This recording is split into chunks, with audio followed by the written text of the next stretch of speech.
Welcome to another amazing episode here on Table Matters Podcast, the most entertaining and educative podcast of our time. And of course, a big shout out to all our viewers. You make us do what we do here on Table Matters Podcast. And with me is legendary Manuel, the best host you can find. Big fish. Should I say the big fish you can find? Well, he is the best. And of course, my name, Odogo Vibes, your one and only. Today, we're talking on pageantry and its essence. And believe me, we have the best person, the best guest here on Table Matters Podcast to talk on this topic. You want to guess who? Well, no need to guess. Let me tell you. We have none other than best man, Inemo. The pageant guru. The pageant guru. How are you doing, best man? I'm very well, thank you, brother. We are so happy to have you here on Table Matters Podcast. How was your journey coming down here? Smooth. Smooth? Yeah, smooth. Well, best man Inemo has been on this means of pageantry for over a decade. Am I correct? Yes, more than More than a decade, yeah. So it's been an honor, like, having you here and to talk on this. Likewise. So quickly, we just want to know. Please tell us about yourself and how you started the whole pageantry stuff. Was it always pageantry? Like, how did you start? Pageantry is, my name is Bestman Inemo first. Yeah. I will still say I'm a model. I'm an actor too, a very good one. And I'm an event organizer, art historian by academic profession. My journey started in 2010. 2010, me having this passion for modeling, since I said, okay, let me venture into this thing. Then back in Port Harcourt, I follow up modeling, I follow up everything that has to do with pageantry entertainment via TV, social media, news, everywhere, magazines, and everything. So the passion was there and is still there. So aside that, I started my journey in Niger Delta University. That was where I did my first pageant, Mr. Niger Delta University, as third runner-up. And then I know I was kind of a shy person earlier. In as much as I have this interest, I was a kind of a shy person. But people will always say, and then when I listen, say, try. When you do this thing, it will help you build your self-confidence. It will make you understand yourself. You will see something in you that you don't know or you've not traced. And so it was. After my first try, I said, okay, I can still do this thing. I loved it and I enjoyed it. So I continued from there, some couple of pageants before I decided to come down from it and then build the industry in my state here by also with other persons. That's it, yeah.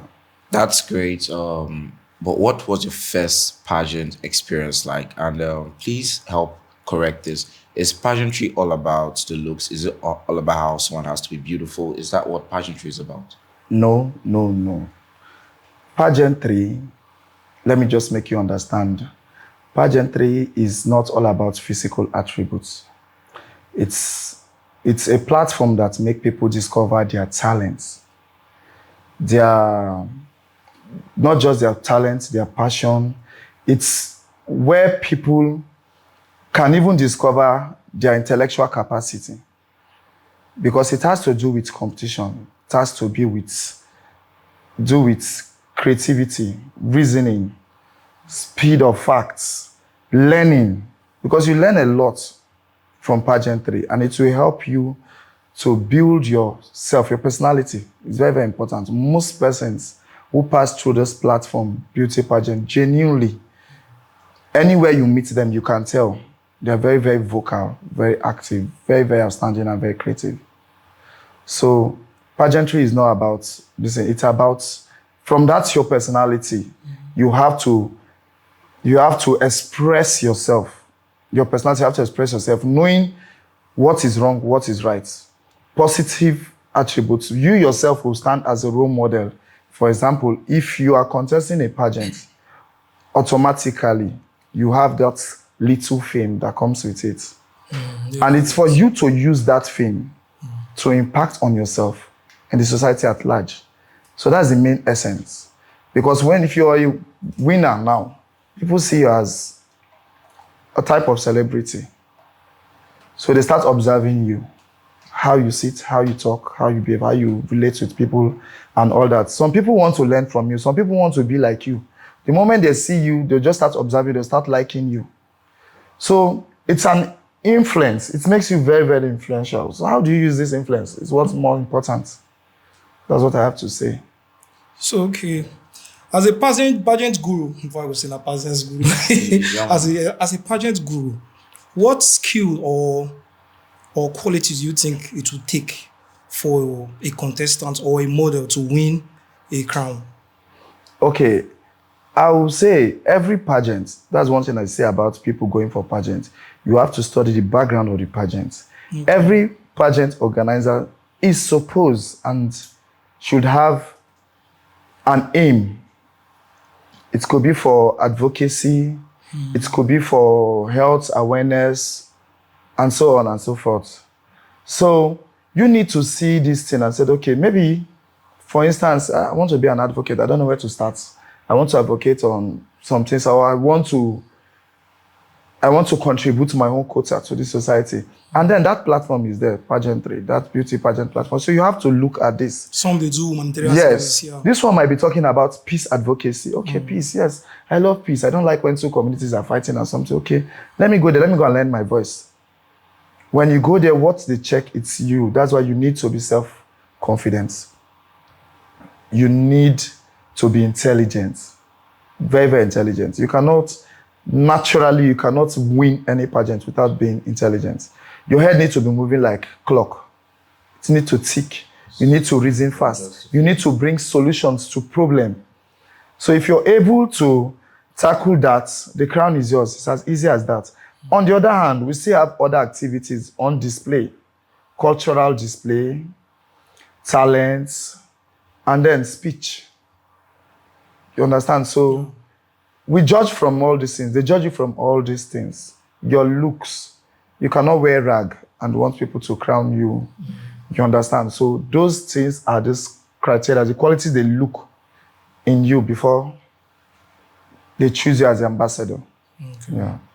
Yeah, so I think we'll just break them down, you know, as so that we fit express ourselves very well, right? So this pageantry stuff, we don't get some different reports concerning organizers or judges, you understand? Where they want knack in return so that they will get crown. You know what you understand what I mean? You know, the organizer now. So at least you get the point, you understand? So all those things, the way they happen around, the way people they talk about this thing. So I want to make you explain and express or dissect this particular questions very well for us. Okay, for me, I would say leave judges out of it. Why? It depends, yes, because every organizer, the organizer is the one that has the power to appoint the judges. Okay. And the organizer has the right to tell this judge, do this, do that, this, or this is what I want. Exactly. There are sometimes you seated there as a judge, you don't have any decision to make. You can even submit results to the organizer or the MC to announce the results. But you see, the organizer will give another list and they'll announce it. So that's judge now, formality. That's the formality somehow, yes. But not on all cases. Okay. Genuinely, the judges are supposed to be professionals or people that have clue. Or even not clue, you break down, this is what I want you to observe from my contestants. Yeah. Sometimes we used to have this pre-contest in camp, like pre-judgments. Okay. So they'll just give you small score for the judges to observe. Yeah. So this whole thing is coming majorly. If I say it's not coming majorly from the organizers, then I'm lying. It's coming majorly from the organizers. And that's totally, totally bad. But at the same time, I will still blame most of these contestants. Okay. Yes. Desperation. Most of them don't even know why they want to be beauty queens. They want to be beauty queens because they want to elevate their should I say, let me make it poor background. Simple. No, not even poor background, a shallow status. Because these days, these girls in this society they have embraced this lifestyle like it's very normal. If you mix up with some girls, the kind of conversation, they see this thing as normal. I don't know what our society is turning into.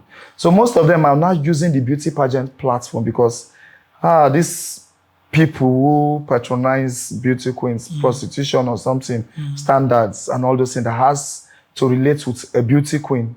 So they drag themselves there. And normally they cannot just win. Those are not people that have what it takes. But these organizers will not take that advantage. So that's how that part works. But it doesn't work everywhere. Okay, what I want to ask is, have you personally witnessed or experienced such acts, maybe from an event, a pageantry event, or with people you've worked with or people that have been around that you've witnessed, and you can actually testify to such unethical behavior? 100% yes. Yeah. For some reasons, I will not mention names, but I have this cordial relationship with major models and beauty queens, majority in fact in this state and outside the state. Because I'm also a pageant consultant. So I would say some of them who know what they want, you have to consult a consultant about a pageant. And there are cases where some girls have confided in me with evidence what these organizers want, what their sponsors want, what they demand and all that, and their experiences, very terrible experiences. But my own problem with most of them, they will come after this experience, after the deed has been done, not when the approach was there. When after the deed has been done, that's when you hear them flame up or confide in you. And then for me, there's nothing to do again. That's the truth. You make mention on the contestants that they are actually trying to glorify the pageantry into a prostitution, right? So the question is, you as an organizer, you have your brand, you package your brand. You understand? Most of them, I feel most of these organizers do push, I don't know about your own brand. I do push some of these girls to these things, to some of their sponsors, right? Most of their sponsors, this girl, I get one baba, I get one baby, we arrange the contest for this man arrange for you, just to get sponsors and all that, to push the brand. So I'm asking your own end, as that's what's it called, scenario occurred in your own pageant? Yes, sincerely, some case, it has happened. But then, the reason for my own brand, that's why I have this big pageant idea that is supposed to be statewide, but I'm not ready yet to bring it out till I see or observe a government that has interest in entertainment in general. That's when I can push that. Reason, because my own brand, I move for the sponsors myself. And my sponsors have never been people I don't know. Most of them are, my brand operates in Niger Delta University, where I graduated from, where I'm a postgraduate student now. I meet students, former students, ex-students of NGU doing well in the industry. Some of them pass through, they have this pageant background, so they understand. Some of them know me. So I just bring my proposals to them, and then this is it, this is that.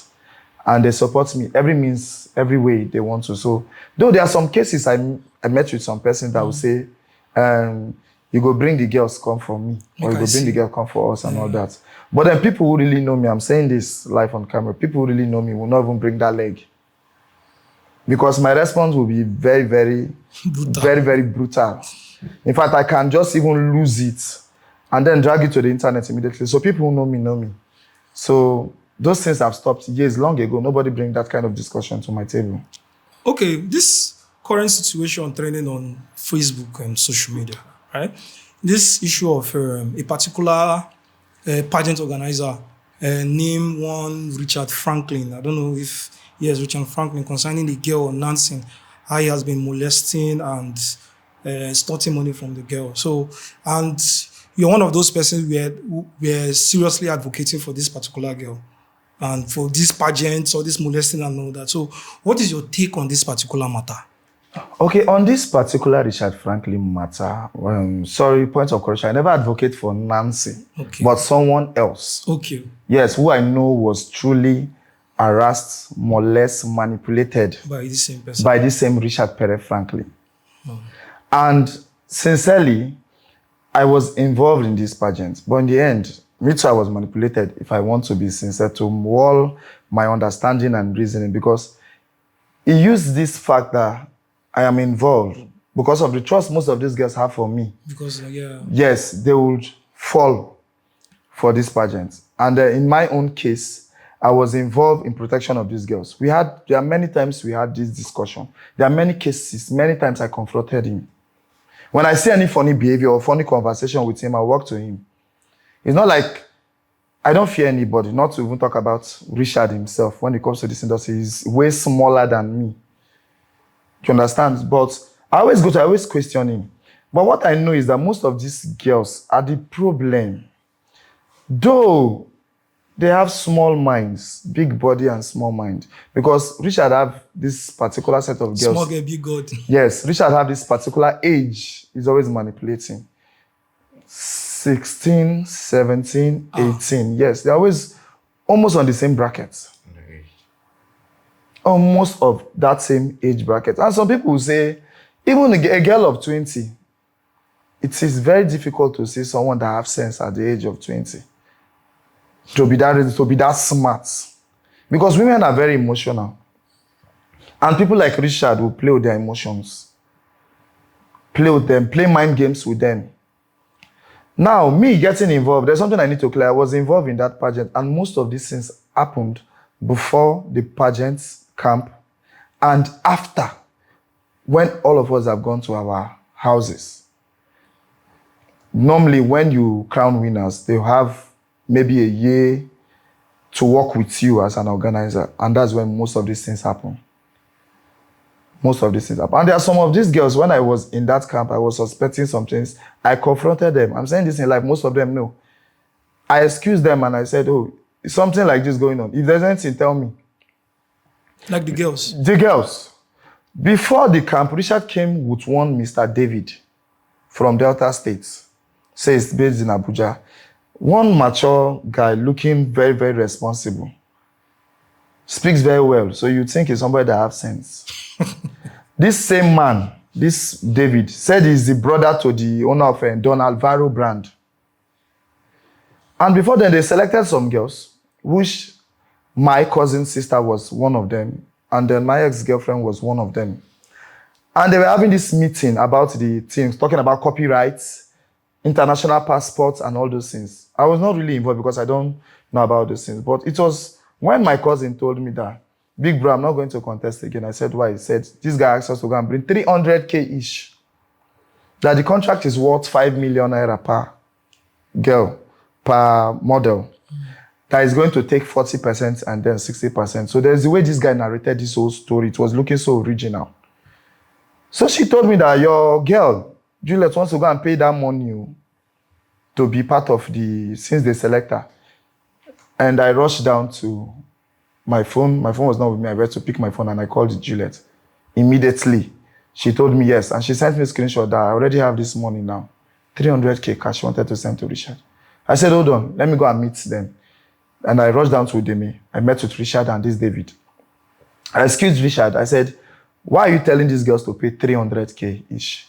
He said, it's just to do this and to do international passport and copyright. Session is copyright. Copyright of what? I said, you said the money is 5 million naira. Be okay. Cut the 300,000, the international passport, everything from that 5 million naira.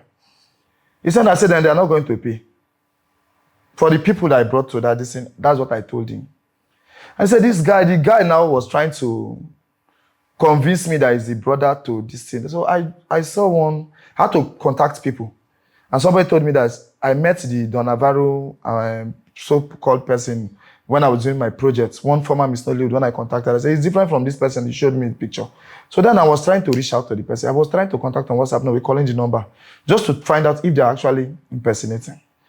And then, before I could get all this information, Richard and that man already have issues and the man left. So my investigation, that's Alvaro stuff was a fraud, a big scam.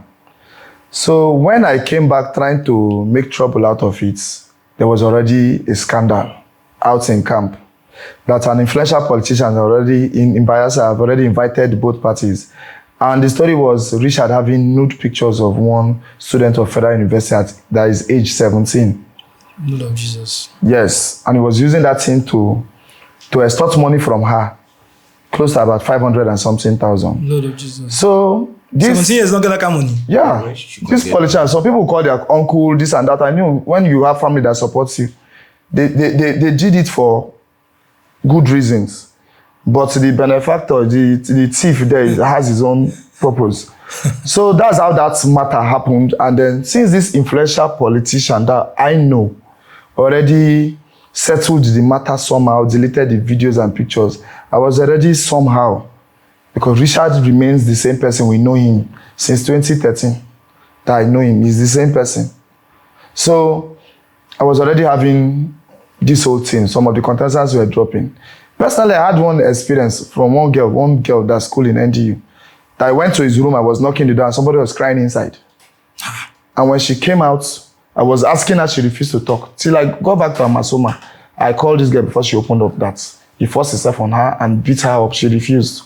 Oh boy. What? This Yes, same guy. this same Richard guy. So, I want to just jump to where I was dragged on social media for. Yeah. By one Nancy Simon. I woke up one day, we were all talking about how to bring Richard Franklin to book, and I saw my name on one post that I am the organizer of Miss Queen of NDU. I denied her of her prize, and I gave a contact to Mr. Richard, which is a very big lie. Or you deny her prize? I did not deny her prize. She can come out any day. Let her come and show me, bring evidence where I say this is the amount. One of our sponsors promised to give the winner. This is a campus thing. Nobody want to buy you motor in campus. What do you want to do with it? So, since in a campus team, people where they get involved, where they contest for these things, they put in a lot of things, time, funds, and all that. Have you? So now that aspect, we producing it, we put more funds, because yeah. I paid